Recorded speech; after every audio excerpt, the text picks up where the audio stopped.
Good. So today's probability part 2. You all may have remembered this slide from last week, but I changed up the values and the questions a little bit, right? So it has slight variations. Well, the slight variations will give you totally different answers. I want everyone to try these 3 questions and send the answers on the chat. Now, do me a favor. When you're sending the answers, if it's for question 1, make sure you're sending the answer for question 1. If you're sending the answer for question 2, well, send the answer for question. So make sure and say it's question 2 so I can keep track. Good luck, and I'm giving you 5 minutes to come up with all 3 answers. Feel free to look back in your notes, right? Nothing wrong with looking back in your notes today. Good luck, and I'm waiting, and I'm just going to mute myself for a few seconds. Not. All right, so first of all, these are definitely independent events. Independent events are events where one doesn't affect the other. And we can see this. Rain and earthquakes are not related to each other. If it rains plenty, that doesn't affect whether there's going to be an earthquake or not. The two of them are independent of each other. So let's get some probabilities here first. The examiner said the probability of it raining is 0.8. And just before we start the question, what's the probability of it not raining? That's a R with a little dash on top. Remember, whenever they give you something, anytime you want to find the opposite of it, like if the probability of it raining is 0.8, then the probability of it not raining is 0.2. We just take, to get that, we took 1, we got our probabilities out of 1. So to get the opposite, we always minus the probability from 1. So 1 minus 0.8 is 0.2. Also, if the probability of there being an earthquake is 0.6, then the probability of it not having an earthquake, that's an E with a little dash on top, would be 0.4. We just take the 0.6 and minus it from 1. So how much people did that first? Like, just in case you needed it in the question, you found the opposite probabilities. How much people on the right track so far? You went ahead and found the opposite probabilities. Right, so a lot of people are saying yes, some people are saying no. Right now, remember, this is straight out of last week. So you're welcome to look back in your notes to see, hey, well, in short, in smart, already trying to say is you should have revised. Right, but I know it's hard because I know you all have other projects and things going on. All right, so let's start the working for number 1. What is the probability it will rain on Tuesday and not have an earthquake? So it's 2 independent, and they use the word and. So I know I'm using the yellow formula here. So this is what they're asking me. What is the probability that it will rain on Tuesday and, that's the intersect symbol, which means and, it will not have an earthquake? So they're asking for and with an E with a little dash on top. So to figure out this probability, we have to take the probability it will rain and then multiply it by the probability it will not have an earthquake. So it's PR multiplied by P with the E on with the little dash on top. And I have the values up here. The probability that it will rain is 0.8, and the probability it will not have an earthquake is 0.4. I think when you multiply that, you're going to get 0.32. How much people had that answer? And of course, if you had it wrong, feel free to let me know, hey, I saw my mistake. But I think I know the mistake. It said not have an earthquake, not. Some people use the 0.6 over here by mistake. They said not have an earthquake. So look for your mistakes. And of course, let me know that, hey, I understand why I went wrong.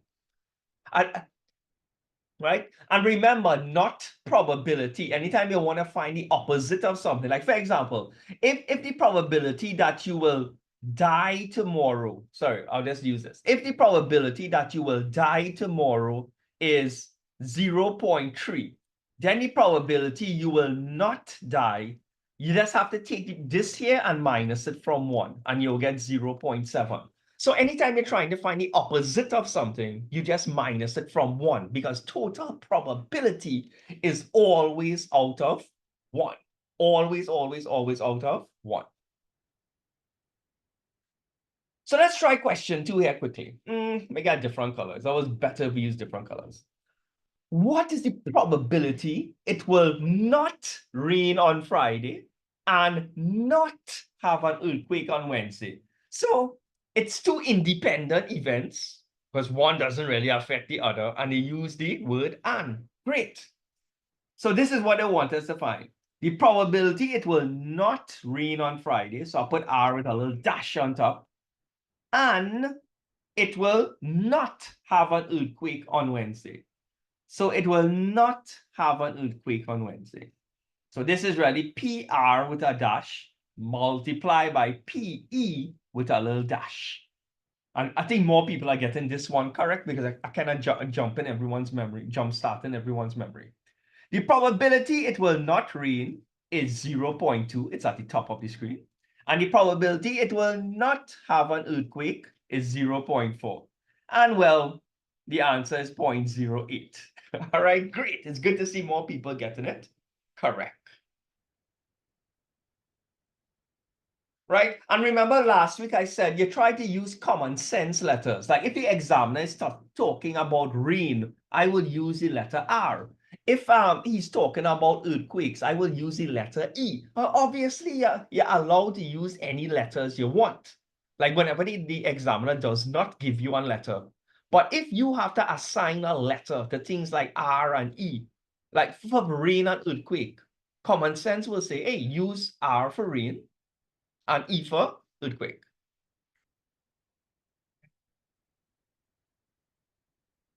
Great. I'm going to give everyone a few seconds to try number 10. Right. So for number 3, the probability of it not having an earthquake, not having an earthquake, not having, and not having, this is how you write it. And this is how it will be. The probability of, that's now, the probability of it not having an earthquake, this time is 4 things, right? So you put in all 4 things, you're multiplying all 4 things individually. And just that, right?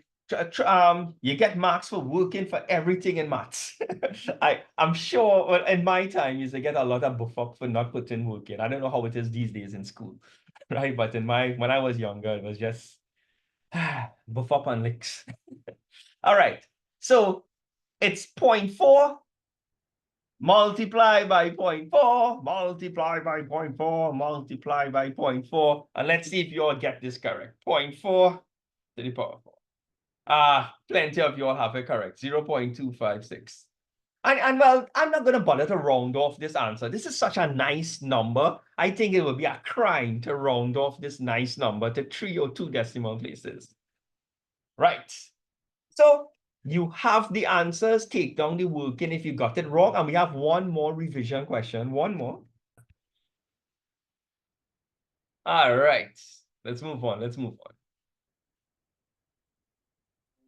Right, well, this is that slide from last week. You all remember who was the 4th person to die? Anybody remembers? We're sorry to announce because Fonzo the fish is gone. Omar was the first to go. Shaka was the 3rd to go. Anybody remember who? I think it was Jerry. That was the last person to die last week. So Jerry is gone, right? So let's see who will win the game, right? Let's see who will win the game. All right. So this question now, right? This is where we move on from the word and. We're no longer using the word and. We're going to be using the word or. Whenever it's an and question, most of the times, 99% of the questions, it's this formula. However, whenever it comes to the word or, it have 2 formulas to use. We're either going to use this formula or the one underneath here. It have 2 possible formulas. I mean, let's highlight it, right? In green, this is one of the or formulas. And I'll put this one in, I guess, a kind of reddish color. This one here is the other or formula. Now you have to be very careful with or questions. There are two categories of or questions. It's either it's going to be mutually exclusive, or the other category is non-mutually exclusive. Let's have a look, a refresher. Mutually exclusive means the two things cannot happen at the same time in real life. And last week I gave you some examples. Like, can you be living, I mean, for all realistic purposes, we're not going to go into the supernatural. Is it possible to be dead and alive at the same time? No, that's mutually exclusive. You can't be dead and alive at the same time. So anytime they give you an or question and you realize the two things they're talking about can never happen at the same time, you use the green formula. However, if the two things can possibly happen at the same time, then it's non-mutually exclusive. And you use the red formula, well, the one boxed off by the red. But it's better I show you rather than talk about it. So the first, I changed up the question from last week, by the way. So you don't have to worry about it being the same exact question. When you throw a dice, is it, first of all, and you're only throwing it once, is it possible to get a 6 and a 1 at the same time? Yes or no? Can I throw a dice and get a 6 and a 1 at the same time? No. So that's clearly what? Which formula would we use? The green one or the red one? Well, which one are we using? The green one or the red one? The green one, right? Because the two of them cannot happen at the same time. So this is the formula we have. The examiner, and he's using the word or, and the symbol for or is the letter U, right? The letter U. So what is the probability of you getting a 6 or getting a 1? And you see what I did? I put 6 for 6 and 1 for 1.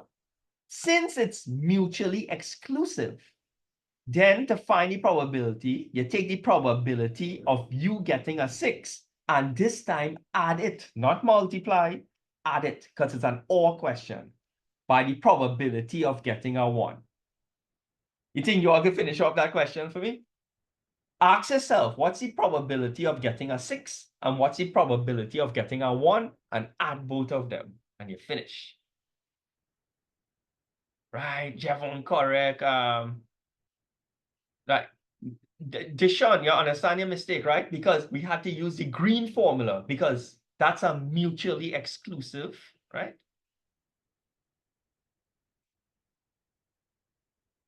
Right. The probability of getting a 6 on a dice is 1/6. And the probability of getting a 1 is 1/6. Because remember, a dice only has 1/6, but it has 6 combinations in all. When you're finding simple probability, the number on top, if you all remember from last week, the number on top is the amount the item has. It only has 1/6 and it has 6 sides in all. So in other words, whenever you throw a dice, anytime when you're playing snake or ladders, and when you throw a 6, you just feel so proud, like you just feel lucky. How much of you just feel lucky when you're playing snake and ladders and you throw a 6, you just be like, 6, I am so lucky.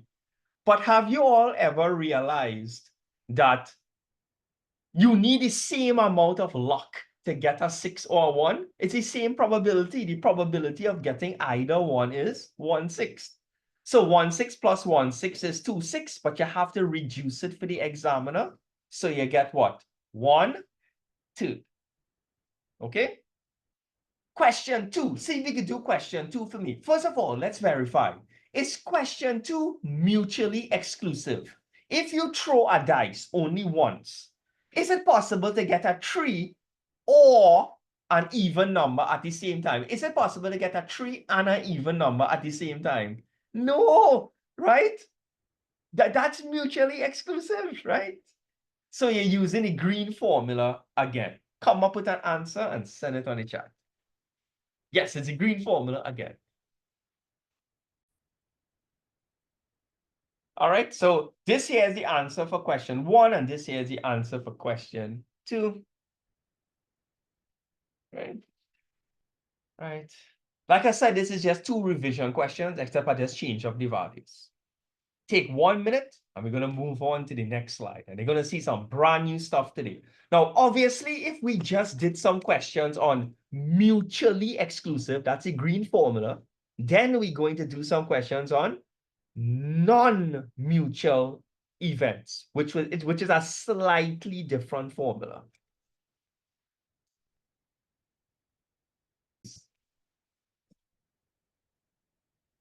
All right. So who do you all think is next to meet their doom? Who will get frozen by Dr. Evil? So far, Jerry is gone, Shaka the Shark is gone, Fonzo is gone, and Omar.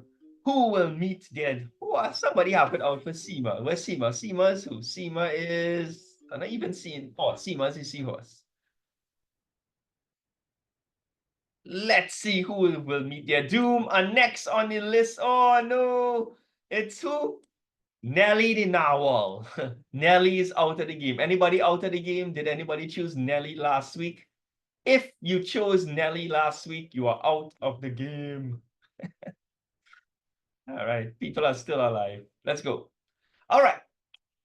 So here we're still on mutually exclusive questions. Sorry, I have a past paper style question here. Like, one of the harder past paper style questions. We are still going to be using this formula, and I want to explain why. Let's read this question together, and I want everyone to write down the full question from beginning to end, and then I'm going to give you a chance to try. The probabilities of 3 teams, so it has some kind of competition, and it have 3 teams, A, B, and C. I don't know why they didn't give the teams better names. And it's a badminton match. And the probability of A winning is 1/3. The probability of team B winning is 1/5. And the probability of C winning is 1/9. By the way, which team has the best chance of winning the competition? Which number, the larger the probability, the better the chances? Team A, right? Because 1/3 is larger than 1/5, and of course, obviously larger than 1/9. Assume that there can be no draws. This is why it's mutually exclusive. Remember, mutually exclusive means 2 things or more cannot happen at the same time. Is it possible for 2 teams to win? In other words, for 2 teams to draw? No, because the rules of the competition is there can never be any draws. So no, this is mutually exclusive in SMART. Okay? So that is why it's the first formula, the one which I keep highlighting in green, but it keeps disappearing. Right. Oh, by the way, in a probability question, can the value be greater than 1? Like if you do a probability question and the answer is bigger than 1, is that possible? I mentioned this last week. Is it possible to have a probability of greater than 1? No. And this question is going to teach you that or remind you of that in a harsh way. So, and I'm going to say it over and over. If you work out the probability of any of these questions from A to D, if you get anything greater than 1, you did something wrong and you need to find a different way of getting out the answer. Everyone take down the question. I'll give you 2 minutes and I want you all to start the question. I don't care if you get it wrong. Believe me, I don't care if you get it wrong. Once you give it your best shot and send answers, that's all I'm asking. You have 5 minutes to come up with 4 answers, even if it's 4 wrong answers. Good luck. All right, so for the first one, right, for A, they want the probability of A or B winning. And we established at the beginning of the question, it's a mutually exclusive because 2 things cannot happen at the same time. A and B cannot win at the same time. All right. And well, so you're using a formula. The probability of A winning plus the probability of B winning. By the way, let me just summarize it here. The probability that A wins is 1/3.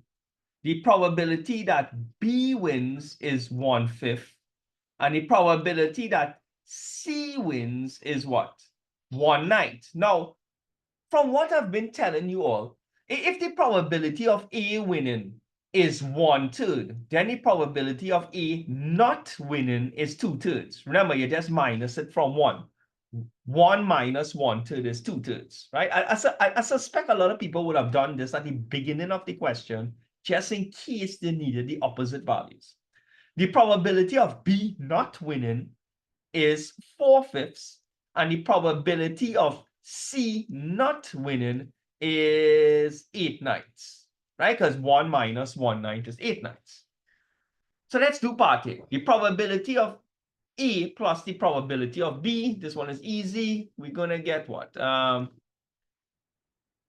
1/3 plus 1/5. So 1/3 plus 1/5. And I can just use my calculator, my fractions here. 1/3 plus 1/5. How much people got 8/15? Like you could confirm that. 8/15 for part A.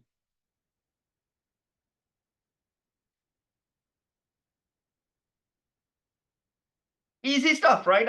And no tricks in that one. No tricks in that one. Let's try part B. Part B asking either A or B or C. So it's just three things. So you just like extend the formula. The probability of A winning or B winning or C winning, right? So it's just PA plus PB plus what? PC.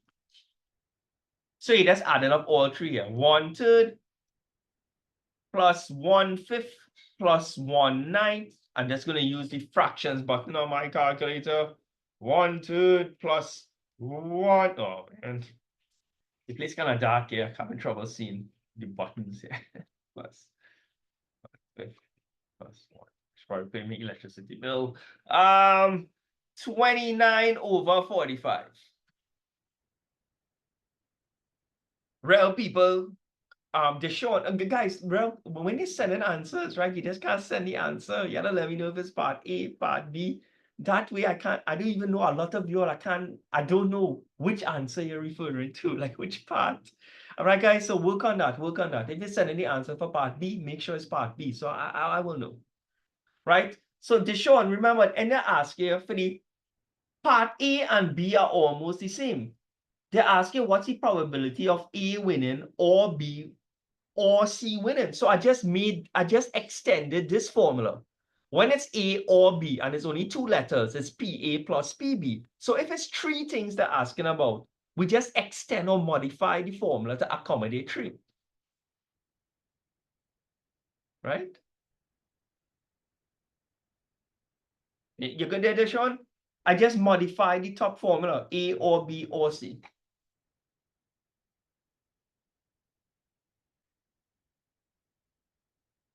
All right. Okay. So a lot of people are telling me that I added this wrong. Anybody? I use my calculator. 1/3 plus 1. I'm double checking it here. All right. I do anything wrong? 1/3. They ask for the probability of Deshaun, you can't type it in like that and you can't. Hold on. All right, guys. I just pause in the recording here. So that's I think we did the wrong way. Let me get a different color. Let me get blue here. So common sense will say, and of course, common sense doesn't always work, none of these teams win. So this is what I did the first time. If none of these teams win, then that should mean that A doesn't win, B doesn't win, or C doesn't win. How much people agree with that line? Well, think my line of logic makes some sense. Let me write it for you. If none of those teams win, then it's common sense to say A doesn't win, or B doesn't win, or C doesn't win. How much people thought about the question like that? Like, and I don't blame you, but be honest with me. How much of you all thought that that was a good way of stating the question? But let's try the question, right? Remember, this is supposed to be a mutually what? Exclusive event. So it's the probability of A not winning plus the probability of B not winning plus the probability of C not winning. So we have the value for A not winning, B not winning, and C not winning. So I said 2/3 plus 4/5 plus 8/9. Okay? Let's add it up. 2/3 plus 4/5 plus 8/9. And we get a number way bigger than 1. We get in 2 and 16 over 45. Probability answers cannot be greater than 1. So that means I did something wrong. My line of thinking, or how I am thinking, is completely wrong. Now, normally this would work, right? Normally. But here's the thing. Are A, B, and C the only teams in the competition? Grammar is, in my opinion, English is subjective. One person will read something and interpret it one way. And another person will read it and interpret it another way. Me and my wife is followed for that all the time because she's an English teacher and I just try to tell she English don't make no sense to me. Right? Right? Right? And remember how we got the values for not. We minus it from 1. Like, how did I get 2/3? This is 1 minus 1/3. To get the not values, you just simply minus it from 1, right? So after reading this question a few times, right, I realized that A, B, and C may not have been the only teams in the competition.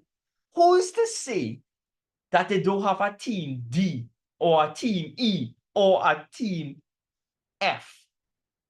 The examiner who wrote this question just decided to focus on team A, B, and C. Maybe it have other teams in the competition. We're just not talking about them right now.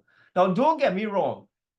If A, B, and C were the only teams in the competition, maybe we would have gotten an answer smaller than 1. But I suspect it have other teams in this competition.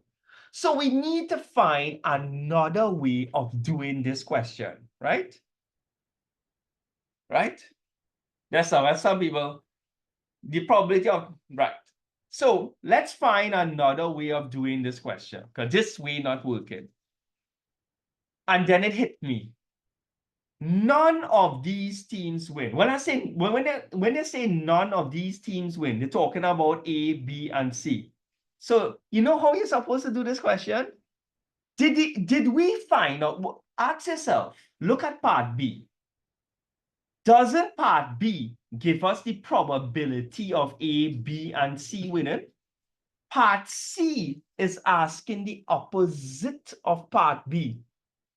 Part B is asking what's the probability of A, B, and C not winning. Remember how to find the opposite? Don't you just minus it from 1? So in other words, we just have to take 1 and minus how much? 29 over 45. That is how we were supposed to do this question. Anytime you're trying to find the opposite of a scenario, you just take the answer for the scenario and always minus it from 1, right? That catch me, right? And this is what makes probability questions tricky. It's not the actual formulas. It's the English behind it. Because in my opinion, ever since I do that since high school, I find that when more than one people read a question, it could be interpreted different ways, right? So I'm going to use my trusty calculator, 1 minus 29 over 45, and the answer is 16 over 45. This is why it was so important to write down this question, okay? You think you all can do part D for me now? Part D is just like part C. Neither A nor B win. Isn't that the opposite of part A? Part A is asking what's the probability of A or B winning? And then part D asks, well, what's the probability of them not winning? It's the same trick. I hope you all don't fall for that in the exam, right? Well, I hope, but you shouldn't because, I made a scene out of it, right? So,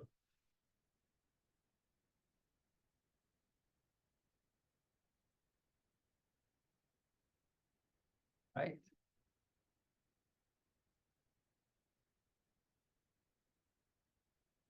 Right. 1 minus 8 over 15. I'm getting 7 over 15. Right? Because if you do it the other way, I believe the answer will be larger than 1, right? And that's a good way of knowing if you're on the right track or wrong track. If you work it out and you get the answer greater than 1, find a different strategy to get out the question. Don't worry, with enough practice, we will figure out all the strategies. Let me know when you guys are finished and we'll move on to the next slide.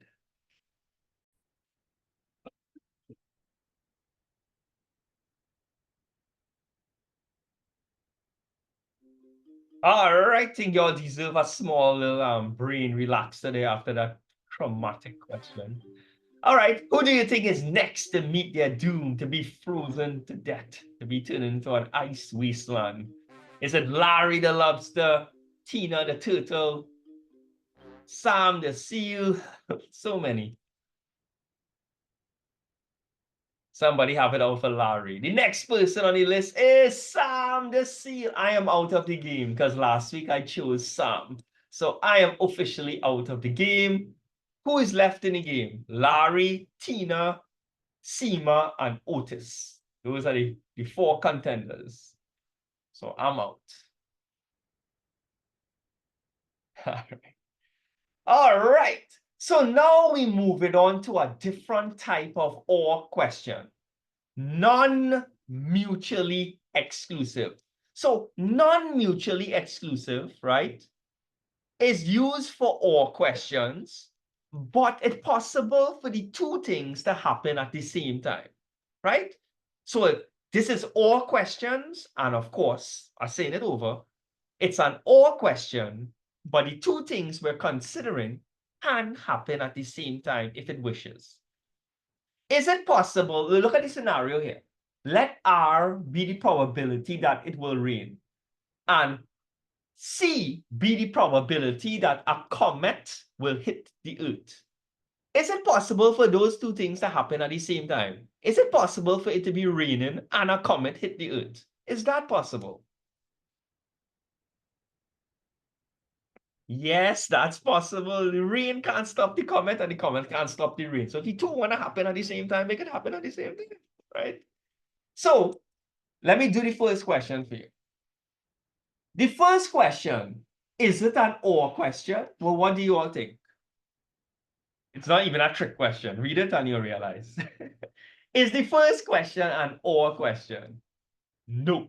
The question clearly says and, okay?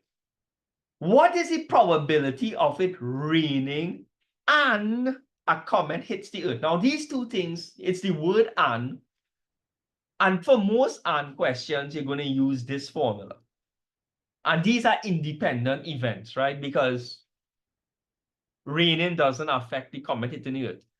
Can you do number 1 for me? What is the probability of it raining and a comet hits the Earth?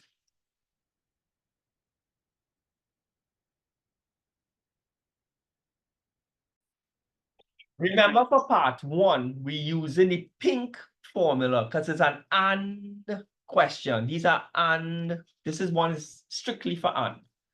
So what's the probability of it raining and a comet hitting the Earth?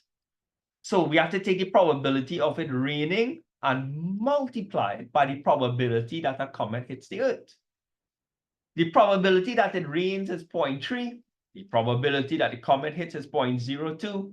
So the answer is 0.006. For those who got it wrong, you think you understand it? I think some of you thought I was trying to trick you, but I wasn't trying to trick you for part 1.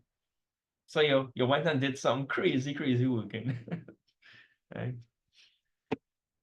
Right. Come, guys, a few people got it wrong. Let me know if you understood why you got it wrong, right? Or you see where you went wrong. Now, for question 2, it's an or question, right? You can clearly see the word or. They want to know what is the probability of it raining or it hits the earth. Now, we have 2 things for ors, right? Remember, it have the mutually exclusive or, that's the one in blue, or the non-mutually. We have to use the yellow one today because it's non-mutually exclusive. It's possible for both of them to happen. So let me write down what's going to go on, the formula we're going to use. The probability that it will rain or the comet will hit the earth is the probability that it will rain. I'm just following this format here. Plus the probability that the comet will hit the earth minus the probability that it will rain and the comet will hit the earth. You'll realize that part 1 is helping you with part 2. Anybody picked up on that? In most non-mutually exclusive questions in the CXC exam, the first part of the question will help you with the second part of the question. The examiner is most of the times be nice to you. You think you all can finish out part 2? Right? It's just a substitute in the values and work it out on your calculator. Comment. According to the formula, right, we're just supposed to take the probability it rains. We have that up here. That's 0.3 plus the probability that the comet hits the earth, 0.02, and afterwards minus the probability of it raining and having a comet. Okay? Right. So it will be, and we have that answer up here, 0.006. It's just add and subtract. 0.3 plus 0.2 minus 0.006.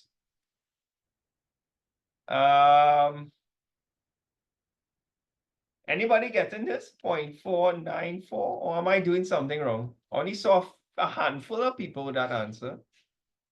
I'm going to double check it, right? Sorry, my calculator. So it's so dark here. That's my mistake, guys. That's all. 0.3 plus 0.02. I forgot the 0 by the 2. Minus 0.006. Ah, you guys, most of you all are correct. 0.314. That's the answer. So technically, I should also be placed over here. Anybody else joining me? Anybody else is to go underneath the comet? So, all right. All right, so take down the working and take down the working. All of these are past paper style questions, right?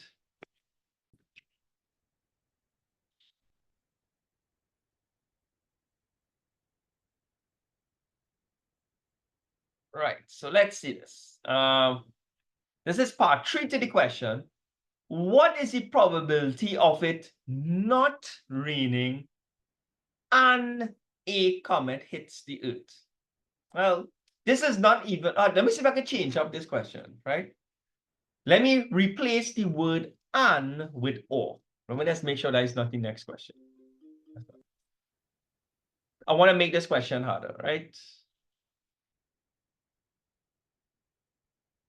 And you're going to try this question for me, right? It's not a straightforward question, right? You got to think on it a little bit. Right? So I'll give you 2 minutes to come up with an answer. It's clearly an or question, right? And anytime it's an or question, we just have to ask ourselves, is it a mutually exclusive or a non-mutually? Now, we already established that it's a non-mutually exclusive because both of these things could happen at the same time. So we kind of show which formula we have to use. We're using this formula for sure. Let's just get the opposite probabilities. What is the probability that it does not rain? That's 0.7, right? We take 0.3 and we minus it from 1. And what's the probability that the comet will not hit Earth? That's 1 minus 0.02, that's what? 0.98. We minus it from 1 also. So this is what they're asking us. What is the probability of it not raining? That's a R with a dash. Or, using a symbol for or, a comet hits the Earth. Normal C. Using this format here. So it's P not raining plus P comet hitting minus the probability of it not raining and a comet hitting it. Do you all remember how to work out and questions? Isn't it this formula here where the yellow arrow is? That's the and, right? So let's substitute in the values here. The probability of it raining is what? Sorry, not raining is 0.7 plus the probability of a comet hitting 0.02. But what is the probability of it not raining and not have and a comet hitting? Isn't it PR multiplied by PC? Isn't that this formula here, the yellow formula? So it's 0.7 plus 0.02 minus not raining, which is 0.7, multiplied by 0.02. So all you need to do is multiply this and minus it from the 0.7 and the 0.2. And that will be your final answer.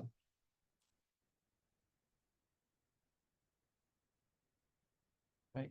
In the previous slide, the examiner made us work out this piece first. Like he was being nice to us and say, hey, let's help the student by making them work out this piece first so they could use it in the second part. But in this question, the examiner was not being nice.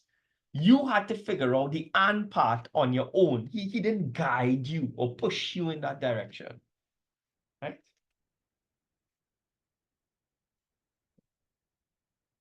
0.9 plus 0.02 minus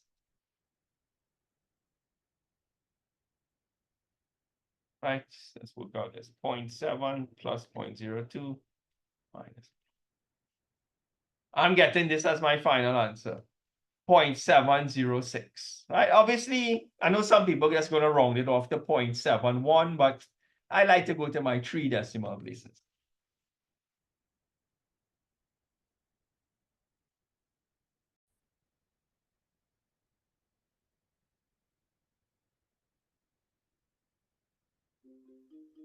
All right, coming down here to the less and less animals. All right, let's see who's next to go. I really don't care because I'm out of the game. Right. Next is who end up? Larry. Larry the lobster is gone. Anybody knows this flag? Is that what Saint Kitts and Nevis? Larry the lobster is gone. Right, poor Larry. So it's between Otis, Seema, and Tina. Let's do a redo, guys. Let's start from fresh. Choose between Otis, Seema, and Tina. Who do you think is going to win? Right? Stephanie, check it back. Check it back. You're typing in wrong, right? I show you just typing an extra 0 somewhere. Right, I'm going to go with Otis. I'm going to try back with Otis. Right? Right. I just want to go back and show somebody something. Guys, check it back, right? For the person who got a different answer. Just check back the amount of zeros. And sometimes when you're typing it in, like you might forget this 0 here or 0 here, but I guarantee you, if you take your time and type in all the values properly, you'll get 0.708, but 0.706. So it's just a matter of you not typing it in properly on the calculator. All right, so moving on.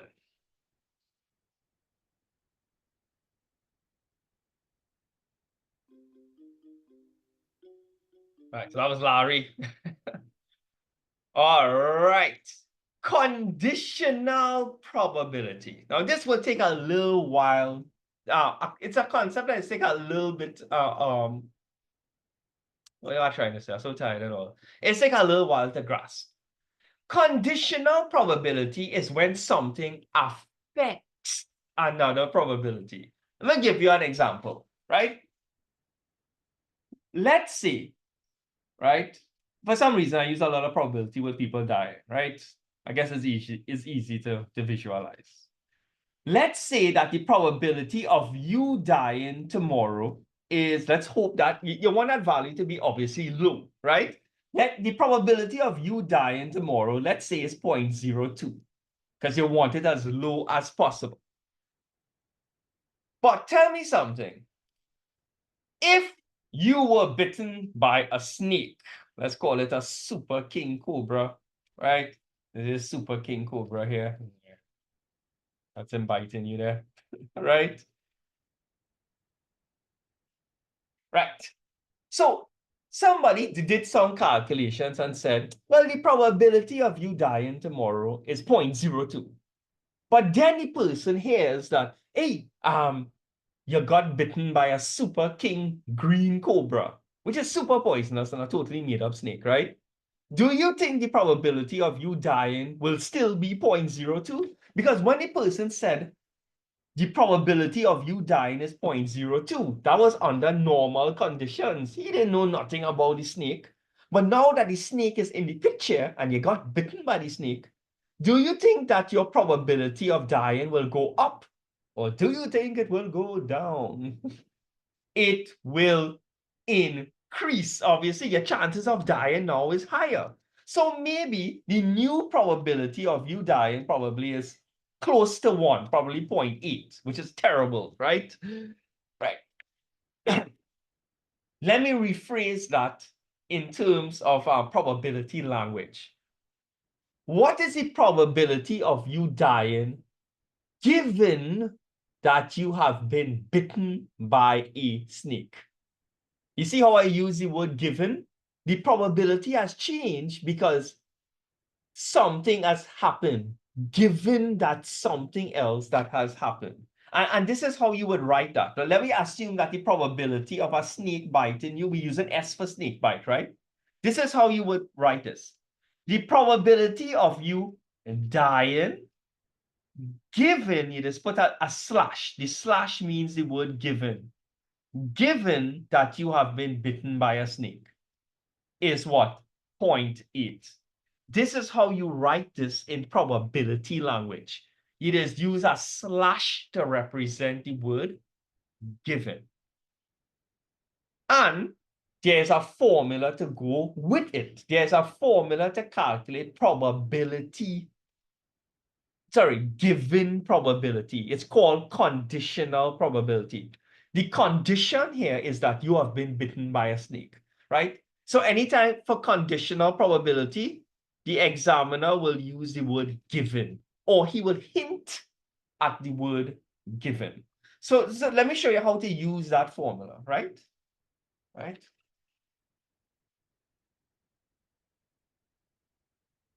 And by the way, the recording for today's class will be up by tomorrow evening, right? So the probability, oh no, that's terrible. The probability of dying, given that you have been bitten by a snake, this is how you write it. Probability of D and S happening divided by the probability of S alone. Look at this, sir. If the S comes after, whatever comes after the slash goes underneath. And the two letters on top, it is separated by an and. Now, by the way, D and S is the same thing as S and D. However, the underneath has to still be what? S. In probability, A and B is the same thing as B and A. So if I ask you what's the probability of A given that B has happened, to calculate this, we take the probability of A and B, and what letter goes underneath here? Who can tell me what letter goes underneath there? Just to make sure everyone gets it. What letter goes underneath here? B. No, it's what comes after the slash. Whatever comes after the slash goes underneath. The top can be reversed if it wish, B and A, but the underneath will still be PB, right? The rule is, I know I'm saying it over and over, but whatever comes after the slash goes underneath. Only the top could be reversed and still get the same answer, right? So everyone take down this formula here now, the conditional probability one now, right? And we'll try this question on top. Although it seems to be pretty easy, but it's a beginner's question.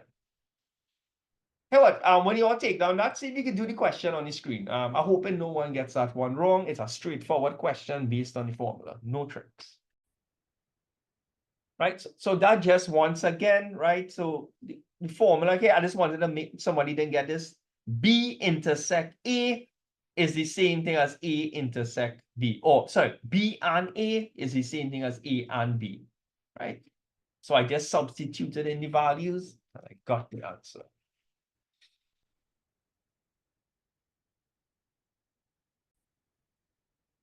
Let's go. All right. Let's move on. No problem, Kemi. Well, whenever you get the recording will be up by tomorrow. So over the weekend, whenever you feel like a little more energetic and you're feeling better, you could always review it, right? So that's why we have recordings, right? So don't, and I know a lot of people in this class are tired, right? I know it's late in the evening. So even if you don't pick up everything in class because you're a little bit tired, don't let that discourage you too much. At least, even if you're tired, you still might pick up one or two things in class. But when you watch back the recording a second time, believe me, hearing it a second time, when your mind fresh, you'll pick up everything, right? So, all right, how about this question here? I want you all to try this question for me. You might have to do some cross multiplication in this question. So it's a given question. It's a conditional probability question, but you have a little bit of algebra to do, okay? Good luck, and I'm giving you 2 minutes. So this is clearly a given question, right? So the examiner gave us this here. He gave us the probability of B given that A has happened. So maybe I should start off with that formula. The probability of A given that A has happened is the probability of B and A happening divided by the probability of A, because A comes after the slash. But the examiner wants us to find A intersect B. Do we all agree? Well, it's a rhetorical question. Isn't A and B the same thing as B and A? So if I were to find B and A, I'm really finding the answer for A and B. So let's substitute in the values here. What's the probability of B given A has happened? The examiner was so nice. He gave us that value, 0.75.